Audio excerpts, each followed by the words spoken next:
ప్రార్థనలు కొన్నిసార్లు దేవుడు మనల్ని విడిచిపెట్టాడే అనే ఆలోచనలకు మనల్ని నడిపించిన ప్రతిసారి కూడా మనం ఖచ్చితంగా తెలుసుకోవాల్సింది ఏంటంటే, మన కఠినమైన సమయములలో మనము దేవునిని గట్టిగా పట్టుకోవాలి. హల్లెలూయా. ఏం పట్టుకోవాలి? దేవునిని గట్టిగా పట్టుకోవాలి. ఎవరిని పట్టుకోవాలి? దేవునిని గట్టిగా పట్టుకోవాలి. ఎప్పుడు కఠినమైన శ్రమలు వచ్చినా, ఇబ్బందులు వచ్చినా, మరి ఎలాంటి పరిస్థితి వచ్చినప్పటికీ కూడా దేవునిని గనుక మనము గట్టిగా పట్టుకున్నట్లయితే దేవుడు త్వరగా మన జీవితంలో పనిచేస్తాడంట. ఇక్కడ ఋతు గ్రంథంలో నయోమి అనే ఒక భక్తురాలు ఉంది.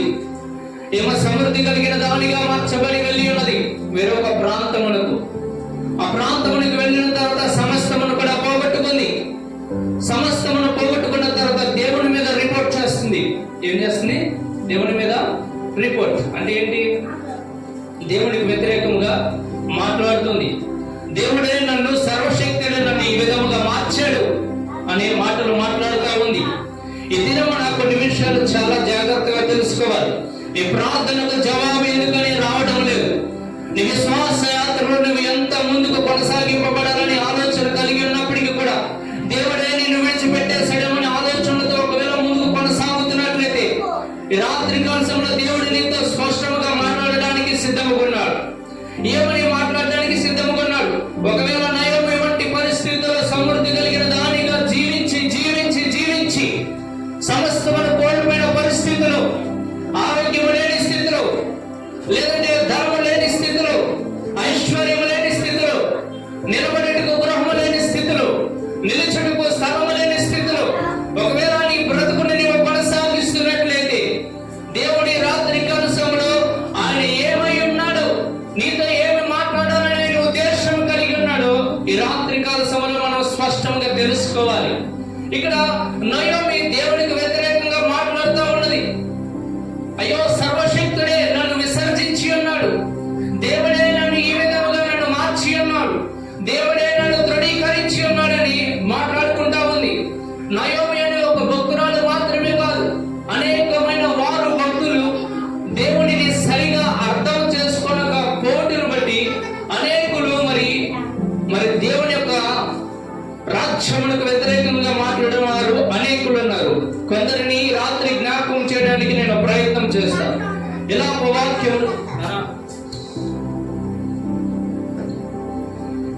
వాక్యములు చూడండి ఒకసారి.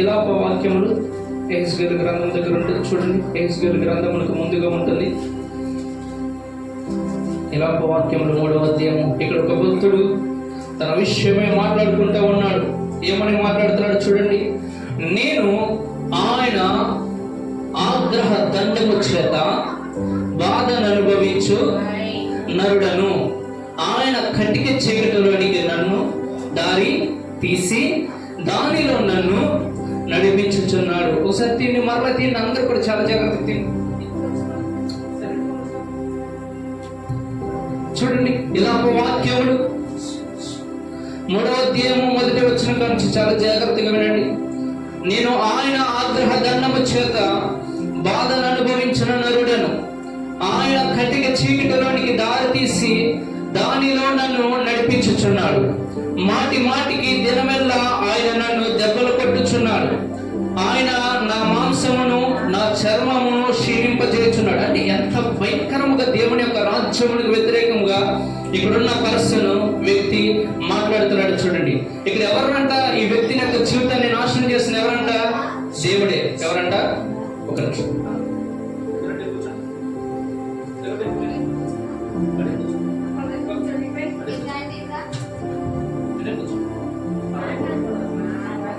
Thank you Jesus. చూడండి, ఇక్కడ వాక్యములలో ఒక భక్తుడు మాట్లాడుతున్నాడు. ఇక్కడ ఈ వ్యక్తి యొక్క జీవితంలో దేవుడే ఈ వ్యక్తిని నాశనం చేస్తున్నట్టు మాట్లాడుతున్నాడు. ఏమని మాట్లాడుతున్నాడంటే, ఎంత భయంకరముగా దేవుని రాజ్యమునికి వ్యతిరేకంగా మాట్లాడుతున్నాడంటే, నేను ఆయన ఆగ్రహ దండము చేత బాధను అనుభవించుతున్నాను. ఎవరి కఠినము ద్వారా? దేవుడే అతన్ని శిక్షిస్తున్నట్లు ఇక్కడున్న భక్తుడు మాట్లాడుకుంటా ఉన్నాడు. ఇంకేమని మాట్లాడుకుంటున్నాడు? మాటి మాటికి ఆ వ్యక్తినంట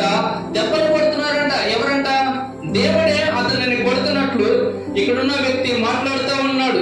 ఇంకేం జరుగుతుందంట చూడండి 8వ వచనం.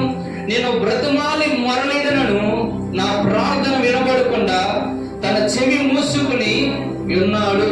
హల్లెలూయా. దేవుడు ఏం చేశాడు అంటాడు ఇక్కడున్న వ్యక్తి.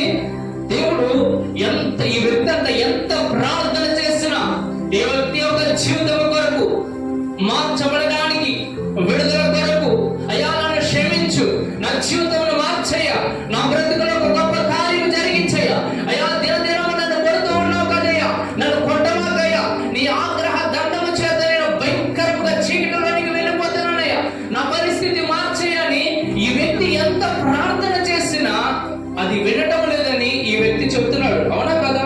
ఏమన్నాడు ఇక్కడ? నేను బ్రతిమాలి మొరలిడాను, నా ప్రార్థన వినబడకుండా తన చెవి మూసుకొని. అసలు వింటాడా? అసలు దేవుడు ఇలా ఉంటాడా? ఉండడు. ఆయన దినమల్లో కూడా ఆయన ఏం చేస్తాడంట? మన మొరలను ఆలకిస్తాడంట. కానీ ఇక్కడున్న వ్యక్తి ఏం చేస్తున్నాడు? అయ్యో నేను ఎంత ప్రార్థన చేశానా, నా ప్రార్థన ఆయన వినకుండా ఏం చేశాడు తెలుసా? ఆయన చెవులు మూసుకున్నాడని మాట్లాడుతున్నాడు.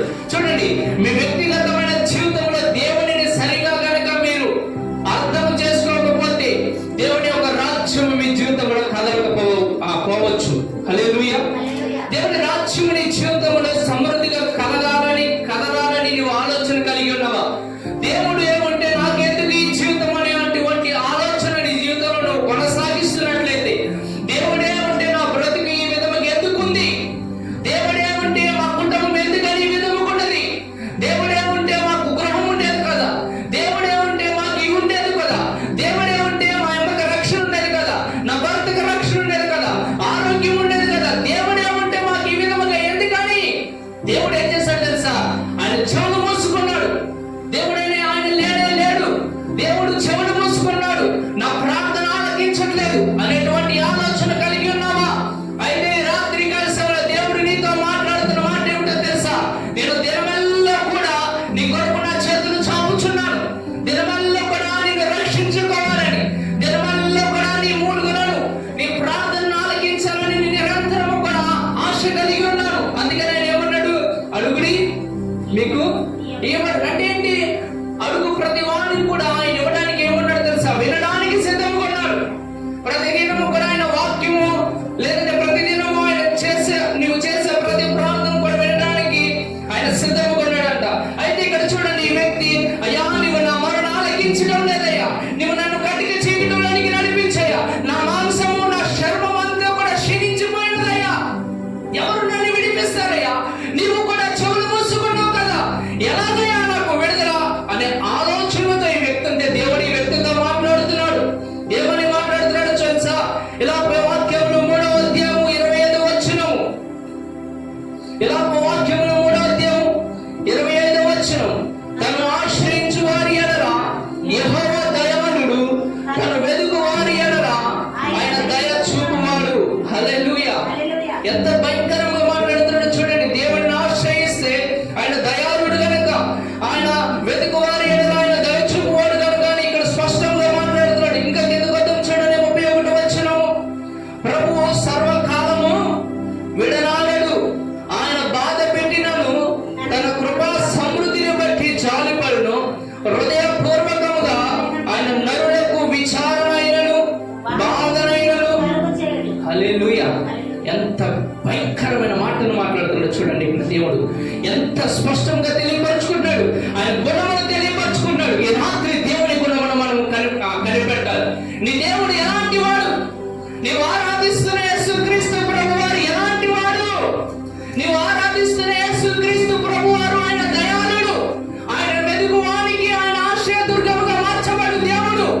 ఆయన నిన్ను ఒకవేళ క్షమిస్తలేదు, నీ జీవితంలో కఠినముగా నేను బాధపరుస్తున్నాడని ఒక ఆలోచనతో నువ్వు ముందుకు నడుస్తున్నట్లయితే దేవుడి రాత్రి కాల సమయంలో నీతో మాట్లాడుతున్న మాట ఇదిగో, నేను సర్వకాలము నిన్ను విడనాడను, ఒకవేళ నేను బాధ పెట్టినను కూడా నా కృపా సమృద్ధిని బట్టి నిన్ను నేను విడిపిస్తాను. హల్లెలూయా. హల్లెలూయా.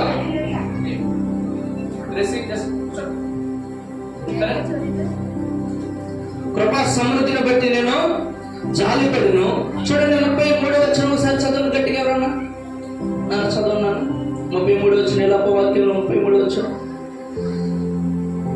హృదయపూర్వకముగా ఆయన నరులకు విచారణైనను బాధనైనను కలుగ చేయడు. హల్లెలూయా. ఈ రాత్రి ఒకవేళ నీ జీవితంలో దేవుడే నిన్ను విసర్జించి ఉన్నాడని ఆలోచన కలిగి ఉన్నావా? దేవుడే నిన్ను విడిచిపెట్టాడని ఆలోచన కలిగి ఉన్నావా? నా ప్రియమైన దేవుని పిల్లలారా, దేవుడే ఉంటే నా జీవితంలో ఎందుకు ఇలాంటి ఆలోచనతో ఉన్నావేమో. దేవుడు నీతో మాట్లాడుతున్న మాట ఈ రాత్రి కాల సమయంలో స్పష్టంగా, ఇదిగో నా హృదయ పూర్వకముగా. ఎవరు పూర్వకముగా అంట? ఆయన హృదయ పూర్వకముగా, నా హృదయ పూర్వకముగా నేను నరులకు విచారణైనను బాధనైనను నేను కలుగ చేయను. హల్లెలూయా.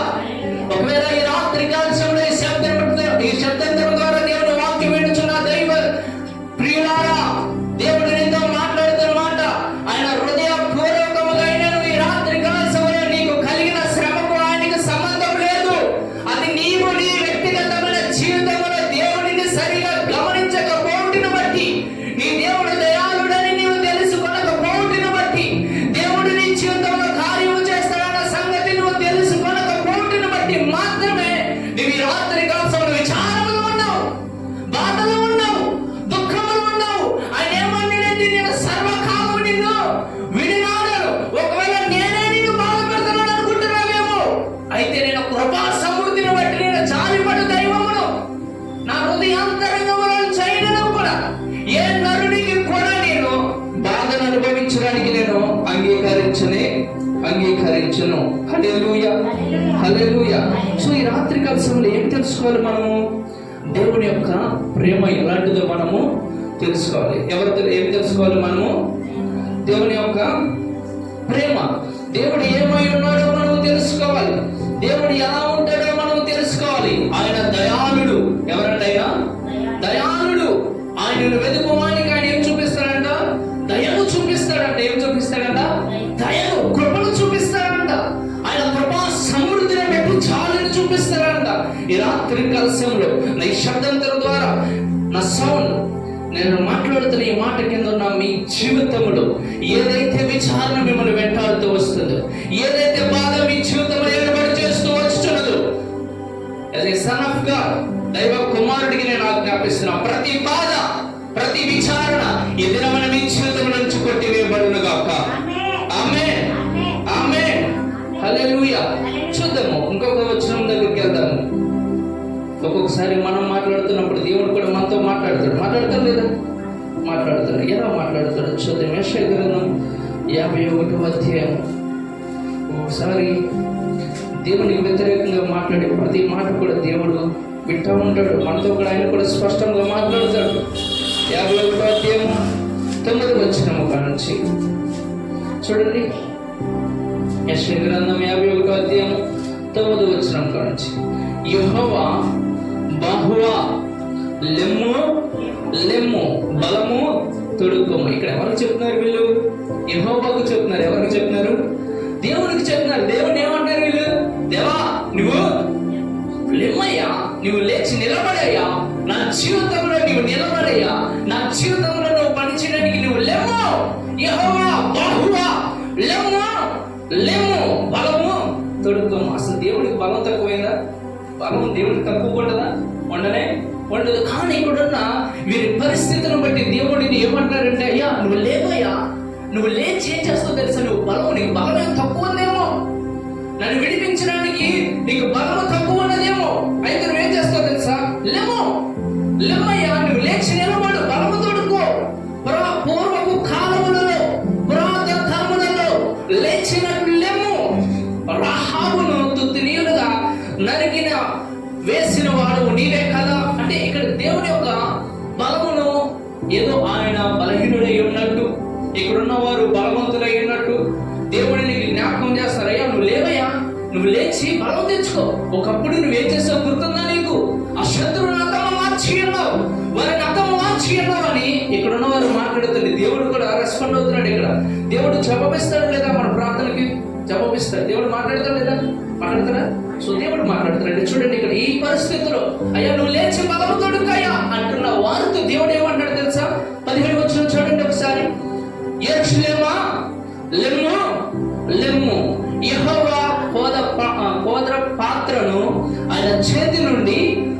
పుచ్చుకొని తాగిన దానా, తూలి పడచేయు పాత్రలోనిదంతటిని త్రాగిన దానా నిలువము. హల్లెలూయా. ఇక్కడ ఎవరితో మాట్లాడుతున్నాడు? యెరూషలేము. యెరూషలేము అనగా మనమే. ఎవరమ్మా? ఒకసారి చెప్పండి. యెరూషలేము అంటే ఎవరు? మనమే. మనతో దేవుడు మాట్లాడుతున్నాడు. యెహోవా బహువా లెమ్ము, లెమ్ము, బలము తెచ్చుకో దేవా, నన్ను విడిపించడానికి నీకు బలము తక్కువై ఉందేమో దేవా, లెమ్మయ్యా, నువ్వు లేచి బలము తెచ్చుకోయా అని ఇక్కడ ఉన్న భక్తులు మాట్లాడుతుంటే దేవుడు ఏమన్నాడంటే, నేను కాదురా బాబు లేవాల్సింది, మీరు లేవండి. ఏమన్నాడు? మీరు లేవండి, మీ బలహీనతల నుంచి లేవండి, మీ పరిస్థితుల నుంచి లేవండి, మీ పరిస్థితులన్నింటిని కూడా మార్చుకోవడానికి లేవండి, మీ వ్యక్తిగతమైన జీవితంలో మార్చుకోవడానికి లేవండి, ఈ రాత్రి కాల సమయాన్ని నీవు రక్షించుకోవడానికి లేము, లేము. ఎందుకో తెలుసా? ఇంకేమన్నాడు చూడండి, 52వ అధ్యాయం మొదటి వచనం చదవండి గట్టిగా. సియోను లెమ్ము, లెమ్ము. అబ్బా, హల్లెలూయా. ఏం తెచ్చుకోవాలంటే ఇప్పుడు? సియోన్ అంటే ఎవరు? మళ్ళీ మనమే. ఎవరు? సంఘము. ఎవరు? సియోన్ అంటే ఎవరు? ఒకసారి చెప్పండి. ఎవరు? సంఘము. సంఘముతో మాట్లాడుతున్నారు. ఇందాక ఎవరు అన్నారు? యెహోవా బహువా బలము తెచ్చుకుని లెమ్ము అన్నారు. ఎవరు? శ్రమలో ఉన్నవారు, ఇబ్బందుల్లో ఉన్నవారు, కష్టాల్లో ఉన్నవారు, దేవునిలో బలము లేదేమో అనుకున్న వారందరూ కూడా, అయ్యా నువ్వు లెమ్మయ్యా, నువ్వు లేచి బలము తెచ్చుకోయ్యా అంటే ఆయన ఏమన్నాడంటే, బాబు నేను కాదు, సియోను లెమ్ము, లెమ్ము, నీ బలము ధరించుకొనుము. హల్లెలూయా, హల్లెలూయా. నా ప్రియమైన దేవుని పిల్లలారా, ఈ రాత్రి కాల సమయంలో నీ జీవితంలో కూడా దేవుడు నిన్ను మర్చిపోయి ఉన్నాడేమో అని ఆలోచనతో నీ జీవితంలో కొనసాగిస్తున్నావేమో, లేదంటే దేవుని యొక్క బలము సామదేమో నిన్ను విడిపించదని ఆలోచనతో ఉన్నావేమో, ఒకవేళ దేవుడు నీ ప్రార్థనకు జవాబును అనుగ్రహించడం లేదని, ఒకవేళ దేవుడే ఉంటే నా బ్రతుకు ఎందుకు ఎలా ఉంటుందని ఆలోచనతో ఉన్నావేమో ఈ రాత్రి కాల సమయంలో. అయితే ప్రభు నీతో మాట్లాడుతున్న మాట, లేచి బలము తెచ్చుకో, లేచి బలము తెచ్చుకో. యెహోవా యందున నిలబడు, యెహోవా యందున నిలబడితే నీకు బలం అనుగ్రహింపబడుతుంది. అందుకని ఆయన ఏమన్నాడు తెలుసా? యెషయా గ్రంథం 40వ అధ్యాయం. హల్లెలూయా. చూడండి, యెషయా గ్రంథం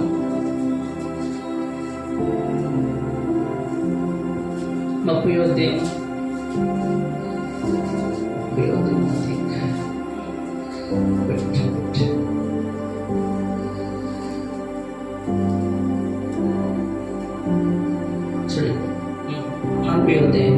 ముప్పై ఒకటి వచ్చిన చదవండి ఒకసారి. యెహోవా కొరకు ఎదురు చూచువారు నూతన బలము పొందుదురు, వారు పక్షి రాజు వలె రెక్కలు చాపి పైకి ఎగురుదురు, అలయక పరిగెత్తుదురు, సొమ్మసిల్లగా. హల్లెలూయా. అంటే ఏంటి? ఇప్పుడు దాకా ఏమన్నాడు? యెహోవా బహువా లెమ్ము, నీవు బలము తెచ్చుకో అంటున్న ఆయనతో చెప్పిన వారితో ఆయన ఏమన్నాడు? నేను కాదురా బాబు, నీవు లేము, నీవు బలము తెచ్చుకో అన్నాడు. ఒకవేళ నీ జీవితంలో ఆ బలము ఎలా తెచ్చుకోవాలని ఆలోచన కలిగి ఉన్నావేమో, ఎక్కడికి ఎలా బలము తెచ్చుకోవాలి? ఏదైనా కిరాణా కొట్టులో దొరుకుతుందా? లేదు. ఎక్కడైనా జ్యువెలరీ షాప్ లో దొరుకుతుందా? లేదు. ఎక్కడైనా బ్యాంక్ లో దొరుకుతుందా? లేదు. ఎక్కడైనా హాస్పిటల్లో దొరుకుతుందా? లేదు. ఎక్కడైనా స్కూల్స్ లో దొరుకుతుందా? లేదు. నీకు తెలిసిన ఎక్కడికైనా వెళ్ళి నీకు బలము తెచ్చుకోగలవా? లేదు. అయితే దేవుడు నీతో మాట్లాడుతున్న మాట ఏమిటంటే, యెహోవా దగ్గర ఏముందో తెలుసా? బలం ఉన్నది. అందుకని నేను ఏమన్నాడంటే, యెహోవా కొరకు ఎదురు చూచువారు నూతన బలము పొందుదురు. హల్లెలూయా, హల్లెలూయా. ఈ రాత్రి కాల సమయంలో నీ జీవితంలో బలము లేని స్థితిలో, బలహీనమైన స్థితిలో నిలబడి ఉన్నావేమో, యెహోవా కొరకు ఎదురు చూడలేని స్థితిలో ఉన్నావేమో. అయితే యెహోవా కొరకు ఎదురు చూడము, ఆయన నీకు నూతన బలం అనుగ్రహించడానికి సిద్ధంగా ఉన్నాడు. ఈ రాత్రి కాల సమయంలో, ఈ రాత్రి కాల సమయంలో ఏ పరిస్థితులు అయితే బలము లేని స్థితిలో ఉన్నావో, నీ జీవితంలో నూతనమైన బలము నిన్ను దర్శించును గాక. ఆమేన్. నూతనమైన బలము నిన్ను విడిపించును గాక. పక్షి రాజు యవనం వంటి బలము నిన్ను దర్శించును గాక. ఆమేన్. అప్పుడు ఏమవుతుంది? నువ్వు పైకి ఎగురుతావు. ఏమవుతావు? పైకి ఏమవుతావు? నువ్వు ఎగురుతావంట. ఎప్పుడు? నువ్వు ఎప్పుడైతే యెహోవా యొద్ద నిలబడి ఉంటావో, నీకు బలము లేని స్థితిలో ఆయన ఎదుట నిలబడి, యెహోవా నాకు బలము దయచేయమని నీవు అడిగినట్లయితే, ఆయన ఎదుట నీవు నిలుచుని బట్టి ఆయన నీకు నూతన బలముగా మార్చబడి నీ జీవితంలో నీవు పక్షి రాజు వలె ఎగురు, రెక్కలను అనుగ్రహించడానికి ఆయన ఈ రాత్రి కాల సమయంలో సిద్ధంగా ఉన్నారు. ఈ రాత్రి కాల సమయంలో రావడానికి ఇదే మంచి సమయము. ఆ బలహీనతలన్నిటి నుంచి కూడా నీవు బలమైన జీవితంలోనికి రావడానికి ఇదే మంచి సమయము కనుక ప్రియులైన మీరందరూ కూడా సమయమును గమనించవలసిందిగా ప్రభు నామములో తెలియపరుస్తున్నాము. ఈ దినమున నీ జీవితంలో ఒక గొప్ప బలము చేత నీవు నింపబడాలంటే ప్రభుని ఈ రాత్రి కాలములో నీ హృదయంలోనికి ఖచ్చితంగా చేర్చుకో. హల్లెలూయా, హల్లెలూయా. నహూము గ్రంథము చూద్దాం, చూడండి. నహూము గ్రంథము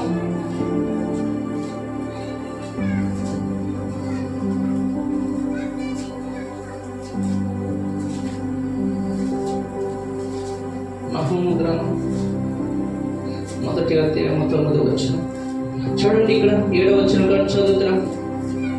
యెహోవా ఉత్తముడు, శ్రమ దినమందు ఆయన ఆశ్రయదుర్గము, తన యందు నమ్మిక ఉంచే వారికి ఆయన ఎరుగును. హల్లెలూయా. ఏం చేస్తాడంట? ఆయన ఎందుకు నమ్మిక ఉంచిన వాడిని ఆయన ఏం చేస్తాడంట? ఎరుగుతాడంట, చూస్తాడంట, గమనిస్తాడంట. ఇక్కడ చూడండి, మరో నేను చదువుతున్నా. యెహోవా ఉత్తముడు, శ్రమ దినమందు. ఏ దినమందు? శ్రమ దినమందు. మన శ్రమలే మన జీవితంలో దేవునికి వ్యతిరేకంగా నిలబడే, ఒక్కొక్కసారి మన జీవితంలో నాశనం చేయడానికి మన శ్రమలే మనకు వ్యతిరేకంగా, దేవుని రాజ్యములకు వ్యతిరేకంగా మనల్ని మారుస్తాయి. అయితే ఆ సమయంలో కూడా మనం కఠినమైన శ్రమలు అనుభవిస్తున్నప్పటికీ కూడా మనము కనుక పట్టు వదలని స్థితిలో గట్టిగా కనుక దేవుని రాజ్యమును పట్టుకున్నట్లయితే ఆయన మనల్ని ఎరుగుతాడంట. అంత మాత్రమే కాదు, ప్రళయ జలము వలె ఆయన ఆ పురస్థానమును నిర్మూలము చేయను. తన శత్రువులు అంధకారములో దిగు వరకు ఆయన వారిని తరుమును. హల్లెలూయా, హల్లెలూయా. అంటే ఏంటి? శ్రమ దినమందు మనం కనుక నిలకడగా ఉండగలిగినట్లయితే, నిలకడగా, అప్పుడేమన్నాడు తెలుసా? ఏ శత్రువు అయితే నేను వెంటాడుతూ వచ్చి ఉన్నదో, ఏ శత్రువు అయితే నిన్ను నాశనం చేయడానికి నిలబడి ఉన్నదో, ఏ శత్రువు అయితే నీ జీవితంలో ధర్ముచున్నదో, ఏ శత్రువు అయితే నీ జీవితమును నాశనం చేయడానికి నిలబడి ఉన్నదో, నువ్వు శ్రమ యందు నిలకడగా ఉండినందు వలన నేనేం చేస్తాను తెలుసా? నీ శత్రువులను నేనే తరుముదును. హల్లెలూయా, హల్లెలూయా. మన శత్రువులని రాత్రి కాలములో దేవుడే తరుమును గాక. ఆమేన్. నీ జీవితంలో ఈ రాత్రి కాలములో రోగమనే శత్రువు ఏలుబడి చేస్తుందా? ఈ రాత్రి కాలములో కష్టమనే శత్రువు నేను ఏలుబడి చేస్తున్నాడా? దుఃఖమనే శత్రువు నీ జీవితంలో ఏలుబడి చేస్తుందా? లేదంటే అప్పుడే నీ జీవితంలో శత్రువుగా మార్చబడి ఉన్నదా? ఈ రాత్రి కాలములో ఏ శ్రమ అయితే నిన్ను పరిగెత్తుచున్నదో, ఏ శత్రువు అయితే నిన్ను తరుముచున్నాడో, ఆ శత్రువుని యేసునందు నీవు నమ్మిక ఇచ్చటిని బట్టి దేవుడే ఆ శత్రువుని రాత్రి కాలములో నిశ్చయముగా నీ జీవితంలో నుంచి తరుమును గాక. ఆమేన్, ఆమేన్. హల్లెలూయా, హల్లెలూయా. ఏంటంట? ఇంకా చూడండి, ఇంకేమన్నాడు చూడండి. 9వ వచనం. యెహోవాను గూర్చి మీ దురాలోచన ఏమి? ఈ రాత్రి కాలములో దేవుని గురించిన మంచి ఆలోచన ఉండాలి తప్ప దురాలోచన మనకు ఉండకూడదు. ఎందుకో కొన్ని మందిని మనం జ్ఞాపకం చేసుకుని వచ్చాం. నయోమి దేవుని పక్షమున దురాలోచన కలిగి ఉన్నది. ఏమి కలిగి ఉన్నది? దురాలోచన. దేవుడే సర్వశక్తులను నాశనం చేశాడండి. అవునా కదా? ఇంకేమన్నాడు? ఎలా వాక్యంలో ఉన్న భక్తులు ఏమన్నాడు? ఆయన నన్ను ప్రతి దినము కూడా చీకటిలో నన్ను నడిపిస్తున్నాడు. ఆయన ప్రతి దినము కూడా నన్ను దెబ్బలతో కొడుతున్నాడు.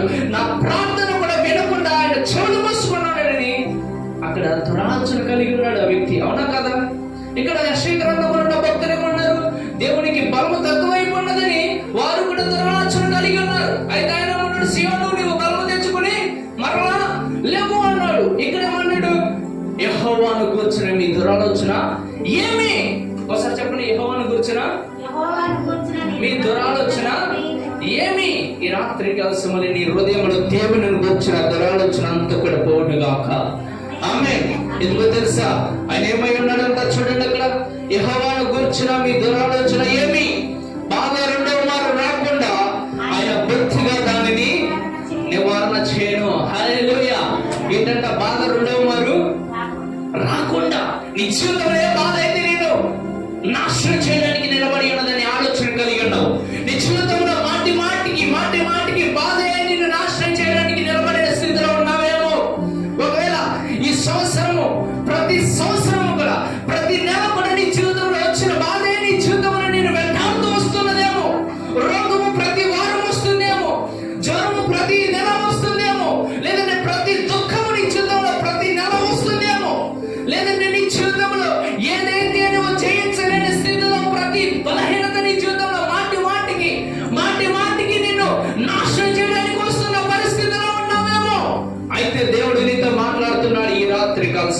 నీకొస్తున్న బాధ రెండో మారు రాకుండా ఆయన నిన్ను విడిపించును గాక. ఆమేన్. రెండో మారు రాకుండా ఆయన నీ జీవితంలో భక్తిగా ఆ బాధను నివారణ చేయను గాక.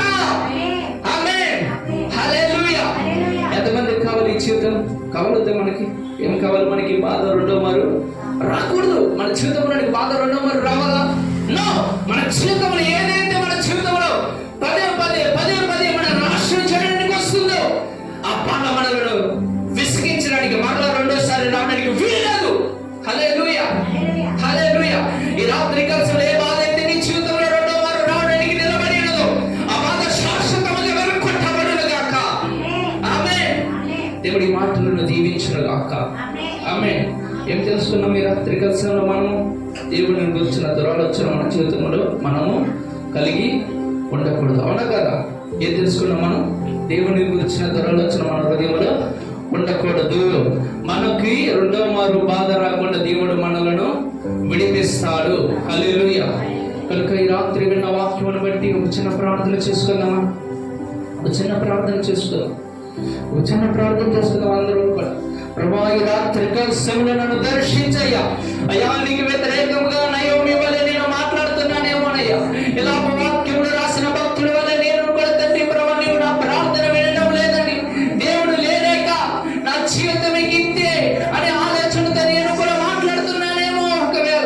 ఒకవేళ నా జీవితంలో ప్రభా నీకు బలము లేదనేటువంటి ఆలోచనతో ప్రభా నువ్వు బలము తెచ్చుకోమని మాట్లాడుతున్నానేమోనయ్యా. అయ్యా, నన్ను క్షమించండి అయ్యా. ఈ రాత్రి కాలంలో మిమ్మల్ని గురించి నేను దురాలోచన కలిగి ఉన్నానేమోనయ్యా. మిమ్మల్ని నేను సరిగా అర్థం చేసుకోలేని స్థితిలో ఉన్నానేమోనయ్యా. మిమ్మల్ని నేటికి కూడా తండ్రి అయ్యా, మీ రాజ్యముల శక్తి మీకు కలిగిన సామర్థ్యమును ప్రభా గ్రహించలేని పరిస్థితిలో ఉన్నానేమోనయ్యా. నన్ను క్షమించండి అయ్యా. అయ్యా, నాకు నూతనమైన కృపను గ్రహించయ్యా. నువ్వు సర్వకాలము విడనాడవయ్యా. అయ్యా, నీవు కృప కలిగిన తండ్రి అయ్యా. కనుక ఈ రాత్రి కాల సభలో జాలిపడయ్యా. ఈ రాత్రి కాల సభలో నా జీవితంలో జాలి కలుగు చేయండి అయ్యా. అయ్యా, నన్ను విడిపించయ్యా.